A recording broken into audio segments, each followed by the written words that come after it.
Hello everyone, back during today's second video. We're going to have a look at weather next week, 10 days for today's second video, following on from the 5-day forecast, which was released earlier on today. You can find that video here on my homepage. Just scroll down the page a little bit, and it's above the snow desk. There's also the written versions. You get to bats from buttons at the top of the page. Going to be an unsettled 5 days coming up. We will get a bit of a weather window Thursday to Friday, where it turns a bit drier. But overall, it's an unsettled 5-day forecast period, and I'll let you have a look at the video, or perhaps read written version, and see what you think to that. This video is going to extend out beyond the 5-day forecast time frame. We're going to have a look at the weather next week to 10 days, and we'll also have a look at CFS V2 for the next month as well, so quite a lot to cram in. But we're going to start off with the latest climate from the climate averages page at the UK Met Office, because they've updated all the stats this morning for March. So I said I'll bring this. We've already had the CET, of course, Central England temperature, right at the start of April. That was updated. But I said I'll bring you the UK-wide data for March. You can see what has happened this month. So this is the temperature anomaly for March 2018.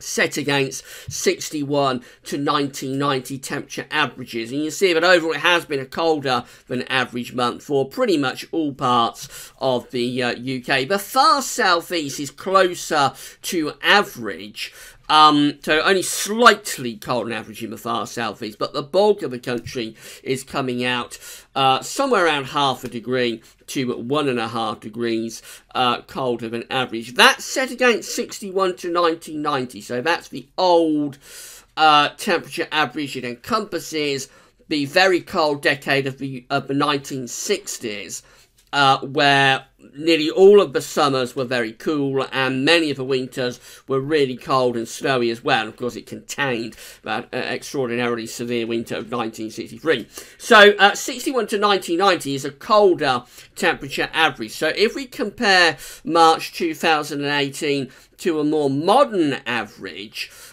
then we see it has been a very cold month, actually. Compared to 81 to 2010, we find that all parts of the country now are significantly colder than average. So the southeast has the sort of smallest anomaly to average. There we're around 0.5 degree to 1.5 degrees below average, but most parts of the country are actually coming out between 1.5 and 2.5 degrees colder than average. So definitely colder for 81 to 2010 in March 2018 compared to 61 to 1990. But whichever temperature average you take, generally it has been a pretty cold month. In terms of precipitation, quite interesting this, because we see a huge contrast from northwest to southeast. So for parts of western Scotland and also around northwestern England, we're coming out drier than average, would you believe, for March 2018, with precipitation anomalies in some places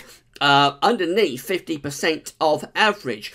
But then for eastern parts of England and Scotland, coming down through the Midlands into most southern parts of England, we have had a very wet month, with some places getting over 200% of average. And I believe that for England and Wales, it's been the wettest March since 1981. But as I say, in the far northwest, where we've been close to that blocking area of high pressure, in those areas we see quite a substantially drier than average month. So a really interesting March this month, how things have worked out. Where we've got that wet anomaly in the south, it's indicative of the southerly tracking jet stream, which has been to our south, of course, taking the areas of low pressure generally to the south of the UK. It's also indicative of quite a lot of easterly winds, of course. So to the west, you're always going to be sheltered from the easterly wind, particularly across western parts of Scotland, also down to Northern Ireland and northwest England. You're sheltered by mountain ranges from easterly winds, so that accounts for it as well. And the blocking high pressure, of course, being closest to the northern part of the country. So a cold and, in many places, wet month, but also quite a cold and dry month for the far northwest of the country during March 2018. Very interesting stats indeed. Right, so that does finally close the door on March. Let's carry on with April now. We're going to have a look at the GFS temperature and precipitation ensembles the next couple of weeks. We're looking at Birmingham today. So the red line is the 30-year upper air temperature average for Birmingham. That's where we are right now. So we're close to average through rest of the week and into weekend. We're going to go milder than average in terms of the upper air temperatures, and that continues through next week as well. So at the moment, there's no sign of a return to cold weather as far as the GFS and the GFS ensembles are concerned. Now, what I would say with that is that those milder upper air temperatures, particularly next week, are probably going to be associated with easterly winds. They're going to be quite an interesting situation because we're going to bring in relatively mild or maybe even fairly warm air aloft from the east. But of course, that's going to be overlaying the cold North Sea. The North Sea is just about its coldest that it will be all year. Right now, following on from winter, of course, there is a time lag between warming and cooling sea surface temperature anomalies. So you tend to get the coldest sea surface temperature anomalies to average around the coast at this time of the year, and the warmest sea surface temperature anomalies to average will tend to occur in September or early October. So that explains that. Anyway, we're going to have relatively warm air aloft coming in from the east if the GFS and its ensembles are right, but it's overlaying a cold sea, and what that's probably going to do is just make it feel quite dank, quite cool, chilly, maybe bring in fog and murk around the eastern coast themselves. I would have thought we'd bring in, there's a threat that we could bring in quite a lot of cloud as well. So, despite the fact it's a bit milder than average in terms of the upper air temperature next week, we don't necessarily realise that down on the surface because of the easterly winds running over the North Sea. As far as precipitation is concerned, so we have got some rainfall coming up later on this week and into the early part of next week, but maybe signs of a drying trend. I've been talking about this for a while as we go into the second week of April and up to the middle of the month. Signs that high pressure is going to become more influential. That high pressure is probably going to be sitting to our northeast, so it brings with it probably quite a lot of cloud, maybe damp conditions, but it does look as though we should lose the worst of the very wet weather that we've had over recent days and weeks. This is how the surface temperatures are looking for Birmingham. So we're starting off at around 10 degrees Celsius right now. That's freezing down there. Getting a cold night tonight as skies clear.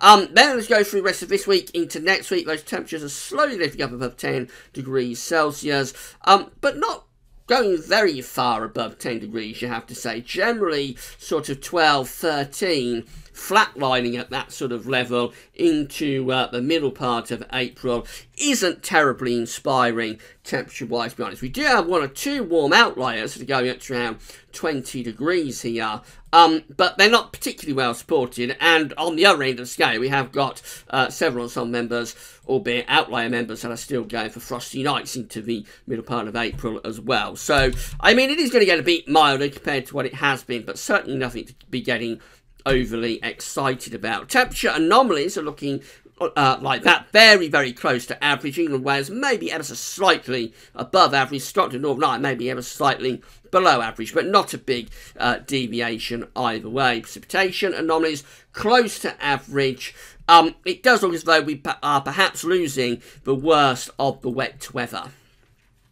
So this is how the GFS is looking for Sunday. Low pressure is heading in from off the Atlantic, always close to the country through Sunday into Monday. We cover all of this in the 5-day forecast period, but essentially it is unsettled up to the start of next week. Now that low pressure slips to our south as we go through to Tuesday, allowing high pressure to build over Scandinavia, and that starts to drag the wind in from the east again. However, if you follow the isobars back, you can see that whilst the winds are coming from the east, the air is actually originating from southeastern parts of Europe. So the air is coming up rather like that and then getting imported across northern Europe on those easy winds. So it's not a cold source in terms of those east winds. I did explain this yesterday, but by April, when we get cold weather in the UK in April, usually that cold weather will come from northerlies, come from shots of air but move down from the Arctic in that direction. Easterlies in April, there are exceptions, but easterlies in April tend not to be all that cold. They can be if the air is originating from sort of Scandinavia, so if the air originates from sort of that area up there on an easterly wind, then it can still be cold in April. That's very rare. Generally, easterly winds in April won't be overly cold, and if we're going to get really cold snowy weather in April, which you can do, normally it will come from a northerly wind. So we go into this easterly pattern through the course of next week. The high pressure is firmly established over Scandinavia again. The wind is in from the east, so this is bringing mild upper air temperatures, but I have to emphasise it's running over that cold sea. So it's probably going to drag in lots and lots of cloud and maybe pretty dreary sort of dank weather, especially to the eastern side of the country.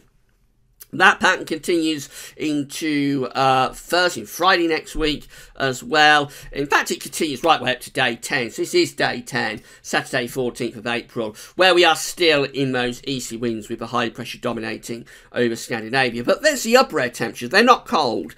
The upper air temperatures are not cold. In fact, they are warmer than average. But again, bear in mind we are dragging in the low-level cold air from the North Sea. And, of course, we continue with that pattern as we go beyond 10 days. So we've gone up to Monday the 16th of April now, still with those easterly winds coming in. So this looks like a very prolonged bout of easterly winds that we're going to get here. It's a good job they're not dragging in very cold air because it is a prolonged bout of easterlies that's setting up through the course of next week if the GFS is right. This is the ECMWF. Now this is quite interesting because they are cold with those easterly winds on this run. So this is how things are looking on Sunday and into Monday when we're in a relatively unsettled pattern. That low pressure slips to our south Tuesday. That's the day we introduce those easterly winds. So we start to get easterlies pushing in during the early part of next week. This is Wednesday next week. Now you'll notice with this, we haven't got, if you follow the isobars back, the air is originating from there. So it's a colder easterly wind that we have here. Instead of what the GFS is doing, which is bringing the air up from sort of southeastern Europe and then getting it into that easterly flow as it pushes north. That's what the GFS is doing. The ECM just has the air originating from quite a northerly point on those easterly winds. So that is a colder easterly wind that the ECMWF is going for next week. And that continues as we go through up to day 10. In fact, that's how things are looking at day 10, still with the high pressure coast Scandinavia, still bringing in those easterly winds. But there's the upper air temperatures. Look how much colder they are with the ECMWF at day 10 compared to the GFS. And as I say, the reason that's happening is that I did say if the air comes from sort of northern Scandinavia on these easterly winds, they can still be cold in April. And that's exactly what's going on there. The air is coming from the north on the easterly, and the milder air that the GFS wants to import into that easterly wind from southern and southeast Europe, that's going in that sort of direction towards the Black Sea. So it's a very subtle difference. It's very hard to make out the difference, really, in terms of the actual chart at day 10. I'll just take you back to the GFS day 10 chart. So it is quite difficult to make out the difference, but it is a very important difference in terms of where the air is actually originating from with those easterly winds with those two models. I can tell you that the ECMWF was a cold outlier, though, this morning. So this is the De Built ensemble, De Built in Holland. This is for the ECMWF model. The red line here, that is the operational run of the ECMWF, and you can see that it's just about the coldest member of the ensemble. It has got a little bit of support.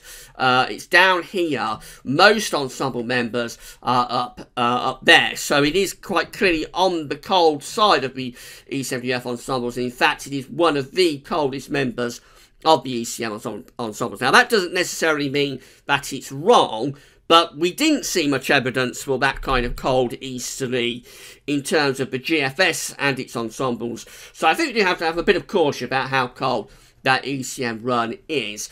But if you have easterly winds, obviously the origins of the air, particularly at this time of year, are going to be very important. So it will be one to keep an eye on. Finally, just have a look at the charts from the CFS V2 for the next month. So these are the 500 millibar heights broken down into week periods. The first week period takes us from the 4th through to 10th of April. The coming week has below average heights out to the west and southwest, above average heights over to the east. We do something like that with the flow and with the jet stream. Looks rather unsettled, but gradually high pressure will have more influence.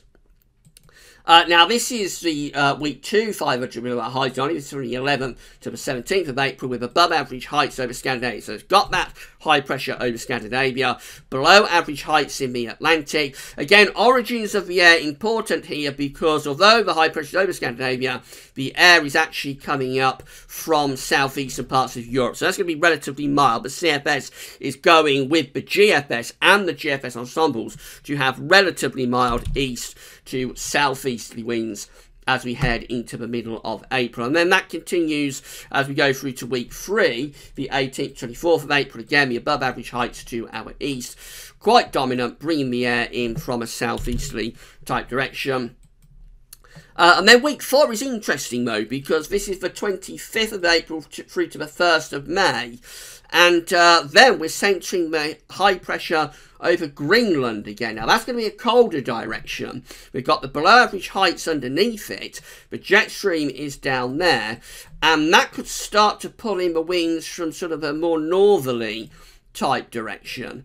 So overall April does look like a relatively mild month with the CFS V2, but there's a sting in the tail there with the CFS right at the very end of the month. Bear in mind that is week 4, so it's very unreliable, but just the indications that even at the end of the month we are not out of the woods in terms of cold weather. Temperature anomalies from CFS look like this. Cold and average a week ahead in the north, milder than average down in the south as well. And then week 2 goes significantly milder than average through all parts of the country. So we see the red colours there across the country from the 11th to 17th of April, a milder than average week with both southeasterly winds. That continues into week 3 as well. So proper spring-like weather there with CFS for the 2nd and 3rd weeks of April. But then week 4, it's cooling down again. It isn't yet going cold, but it is a cooler week from the 25th of April through to the 1st of May. And with that high pressure setting itself up over Greenland, that's not a very good direction at all. So even at the end of April, we may not be out of the woods. I did say this in the April forecast yesterday.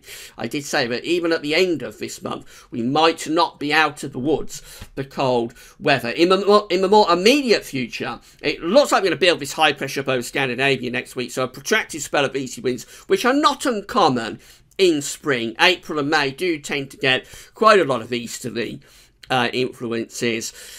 The GFS looks like it's a relatively mild easterly, in fact maybe quite a warm easterly in terms of the upper air temperatures, but we won't feel that on the surface with the wind coming over the North Sea.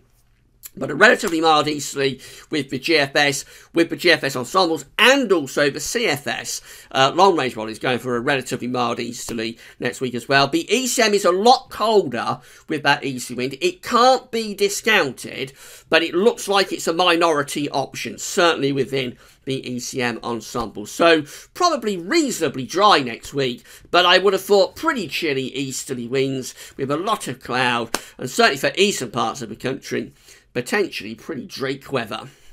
Right, don't forget to check out 5D forecast if you haven't yet done so. But that's all for now, and thanks for watching.